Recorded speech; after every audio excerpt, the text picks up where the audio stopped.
Hello there, Whip here, and today I'm going to be showing you the Better Bows mod, and this mod adds 4 new bows into Minecraft, as well as a load of new types of arrows, and an item called the Quiver, where you can store all your arrows in, and you can see the little GUI thing up there, or overlay, or whatever you want to call it, with the arrows I've got supplied in it. And you can see they've also got a cool little jumping animation, so I think it just makes sense to start off with the Quiver, since I've got it in my hand and it's needed. And to load the Quiver, let me just go to one with an empty Quiver. You just need to right click it with your hand, and then you can put arrows in by shift and then left clicking, and it will fill up the Quiver with the maximum possible amount of arrows that you can fill in it, and that is 64, 60 in each slot. And you can also use the custom types of arrows and have like 4 different types of arrows in here, and it will just take them in order from the Quiver, and then to get them back you just press V, well this V here, and then you get your arrows back like that. But you're going to need it loaded, otherwise you won't be able to fire any arrows. You don't actually need a Quiver to fire the bows. You can also have the arrows directly in your inventory without a Quiver, but it's just nice to have the Quiver at the top, and it also enables you to do cool things later where you can swap between arrow types on the go without having to open your inventory. But anyway, now I'm going to show you the 3 different types of bows you can make. So the first bow I'm going to show you is the recurve bow, and the crafting of this one's a bit weird because all you need is a slightly damaged normal bow and put it in the crafting table and you'll get yourself a recurve bow. So I suppose you could do this in your 4x4 crafting grid up there. And yeah, it's quite a simple crafting recipe, but once you've crafted the recurve bow, you can use it. And the recurve bow is different to the default bow because it fires the arrows slightly faster, and therefore fires it further, so you don't have to aim as high to get to the same place. And the disadvantage of this is that it takes longer to charge, so you're not going to be able to fire it as fast, so you're probably better off using the normal bow if you're doing close quarters combat or something like that. But anyway, just to show you a demonstration of how it differs, if I want to hit the bullseye here, I think I have to aim about there. Yeah, it was close enough, but if I do that with the recurve bow, you can see it's a lot higher because the arrow's firing faster and it travels a lot further in the same amount of time. So bear that in mind, you can actually aim a bit closer to get a bullseye with this one, so if I aim about there, I was close enough, but there you go, so that's the recurve bow. Next up we've got the long bow, and to craft this you're going to need 2 sticks and string and then a slightly damaged normal bow, and then you get yourself a long bow. And the long bow fires even faster arrows than the recurve bow, but it also takes longer to pull it back. So this one, I only have to aim about there, and boom, it's not even in the centre. So if I aim there, you see, you don't really have to aim much above the red bit at all, because it just fires so fast that it doesn't have time to arc much before it actually hits the target board, or the archery board, whatever you want to call it. So the longbow has the same durability of the default bow, and I forgot to mention the recurve bow has a lot less durability than the normal bow, so bear that in mind, you're not going to be able to get as many uses out of it. But finally, for the new bows, we've got the Yumi. I don't know if I'm saying that correctly, but the Yumi is a completely different crafting recipe. You're going to need 4 sugar canes, some leather, and 3 string, and then you craft yourself a Yumi. Now the Yumi is pretty much in between the long bow and recurve bow in distance and arrow firing speed, so I need to fire it about there to get on a decent place in the... There you are, you see, and it just fires it like any normal bow would. And it also has the same durability as the default bow. So the Yumi is just a bit in between the longbow and the recurve bow. It just adds like a nice variety if you want to pick off mobs from far away. Like that cow over there, I could use the longbow. And boom, he's dead, and that cow through there isn't going to escape either. Oh, he is, because I just hit the tree, but... Oh, I'm failing at this. Come on. There we are, got him, eventually. And you wouldn't be able to do that very easily with the normal bow at all, because you'd have to like figure out the arc to try and hit him. So the final type of bow is called the composite bow, and to craft the composite bow, it's like a long crafting recipe. So first off you need to make something called sinew, and to make this you just put rotten flesh in the crafting grid, and then you get yourself some sinew. And you're also going to need something called bottled hide glue, and to craft this you're going to have to put rotten flesh on top of a water bowl, and that makes yourself a bottled rotten flesh. And then with this bottled rotten flesh you put this in the furnace, and it will give you something called a bottled hide glue like that. And just to show you that it works, you can see once I put it in, there you go, start smelting it into bottled hide glue. And then you can put all these in the crafting grid along with 3 string, a bone, some leather, a stick and the sinew, and there you get yourself a composite bow. And the composite bow is really awesome because it actually fires arrows much faster. Although the crafting recipe is quite complicated, it's not actually that expensive, so you can just fire arrows much faster than the default bow like that. So it's really good for close combat. So I'll just compare it to the default bow like that, and you can see that it takes a lot longer to charge it. So this would be really useful if you're wanting to fight loads of creepers and stop them exploding. And now I'm trying to shoot myself, that's a bit weird. But there we go, so that's all the different types of bow. Now onto the arrows.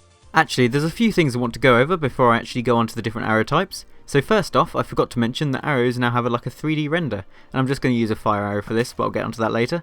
And you can see that the arrows, wait a minute, let's just put that fire out, have like a 3D shape to them, so they'll be rendered in 3D instead of just the 2D like sprite kind of thing. And they now look a lot cooler, and I might want to collect, oh it set me on fire, but I might want to collect that before it sets the whole lovely deciduous forest on fire. But that's pretty much for that, all for that.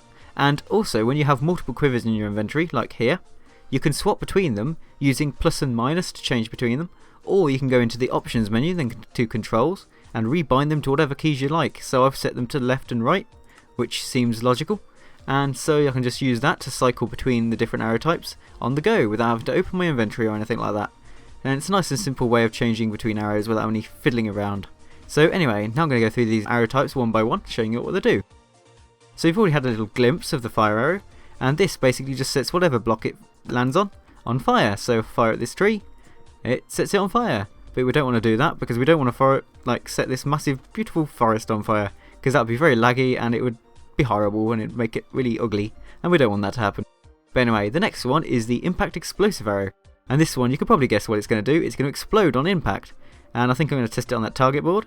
So if I fire over there, boom, there's now a massive hole in the centre of the target board, and that was a very good shot. It was right in the middle. I wasn't expecting that to happen, but there you go.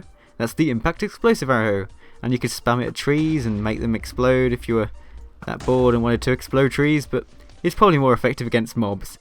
But next up we have the timed explosive arrow, and this one basically just has a delay before it sets off when it lands, so the explosion won't be instant, but the explosion is bigger, so it's like a compromise. Wait a bit longer for a bigger explosion, and I think it's quite worth it. So if I fire it over there, it's going to land, then explode. It's about 1 second delay, so just as an example, it's just blown up that tree, so very nice. But the next arrow is the ender arrow, and this one basically just fires an ender pearl wherever the arrow lands, so you'll teleport to wherever the arrow lands. So there we go, it's teleported me over here, and a really fast way of travelling. I mean, imagine comboing this with a longbow and firing like a massive distance, like there, and you've suddenly teleported halfway across the map. It's brilliant. Although you have to bear in mind that it's the same as an ender pearl, you will take damage when you land, so don't think it's just a way to avoid the ender pearl damage, you still get the damage. And finally, out of this set of arrows, we've got the torch arrow. Now this one's really neat because it enables you to place multiple torches on the same block, and it will place the torch wherever the arrow lands. So there you can see the torch is actually not in the centre of the block, it's to the bottom left, and if I fire another one at the same block, there you go, there's another torch on the block, and I could keep doing this and get tons of torches, and the torches will stay there even after you've collected the arrows, so you don't have to worry about your torches disappearing if you go anywhere near them. And look how awesome that looks, that block is now really bright, so yeah. Now on to the next lot of arrows. So the next type of arrow in this mod is the drill arrow, and this basically just drills a hole wherever the arrow lands, and it digs anywhere between 4 and 6 blocks when it lands. So I've noticed that in the mod topic it says about 5 blocks, but I've noticed that it's varied between 4 and 6 whenever I fired it. So just for an example, if I fire it down here, you can see it's going to dig about 4 blocks, 1, 2, 3, 4, yeah, like that. And if I fire it again, sometimes it'll dig 5 blocks. And it also drops the arrows once you've fired the arrow, and then it gives you back a broken drill arrow. And then to use this broken drill arrow again, you're going to have to put it in your crafting grid along with a flint, and then it will be mended and you can use it again. So you can reuse these arrows, you don't actually lose them, so that's quite useful I suppose. But next up we've got the potion, well, the splash potion arrows, but I just call them potion arrows because you can put any kind of potion on the end. And to make these, all you're going to need to do is put 2 arrows in the crafting grid along with a potion. Any potion of your choice, it can be anything. So you could have like invisibility potion and then fire at a mob, and then you can make a cow invisible after you've shot it. But just for an example, I've got this arrow with a potion of poison 2 on it. So if I splash this and fire it myself, there you go, I've got poison 2 on me. And the next one I think is the potion of invisibility arrow. So I've just added an invisibility potion to a arrow, and now I can fire at this sheep here, and it should disappear. Like, well, actually I need to be a bit closer so it doesn't like die from the damage, but let's just do a small little arrow there. It's still alive, you can see the little effects, and I think it's just fallen down that hole, but there you go. I've now made an invisible cow because I've put a potion of invisibility on the end of an arrow. So yeah, that's the cool things you can do with potion arrows, and as I said before, you can do this with any potion in the entire game, so That's quite cool. There's a load of different possibilities of arrows there for you to mess around with. But next up we've got this the 4 splitting arrows, and you can do this to any arrow, any of the potion arrows, any of the explosive arrows, anything. You can 4 split them and have 4 arrows fire out at the same time once you fire the bow. So here I've got a 4 splitting torch arrow, so if I fire at the tree here, it will put down 4 arrows, and I think the best way to show this is just by like spreading them out like that. And another cool thing I noticed about these, the way it renders the arrows, is that if it's dark and you're walking around with this bow drawn with the torch arrows in, it will actually light up as you walk around, which is kind of neat. But there you go, you can see it's fired 4 arrows at once and they've placed down 4 torches. And here's another example. I've just put a 4 splitting impact explosive arrow, so if I fire this at the ground, it's got 4 explosions for the price of 1. It's brilliant. Well, not really for the price of 1, since you have to craft it using different resources, but there you go. So you can, as I mentioned before, you can use these 4 splitting arrows with all the different kinds of arrows, so you can have 4 splitting potions of poison if you really want to.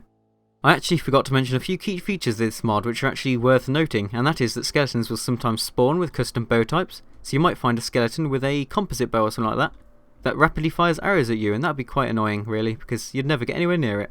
And also, when you actually use up all the durability of one of these custom bows, it's going to turn into an unstringed bow. And then to actually restring these unstringed bows and get it back, you're going to need some string in your inventory. And all you need to do is right click with the unstringed bow, and there you go. It equips the bow and takes 3 string out of your inventory and then restrings it. So it's quite useful if you want to recharge your bow on the go and you've got string in your inventory after just fighting spiders or something like that. So I can see that could be really useful. So yeah, thank you for watching, and I'll see you next mod video, and I definitely recommend you check this one out.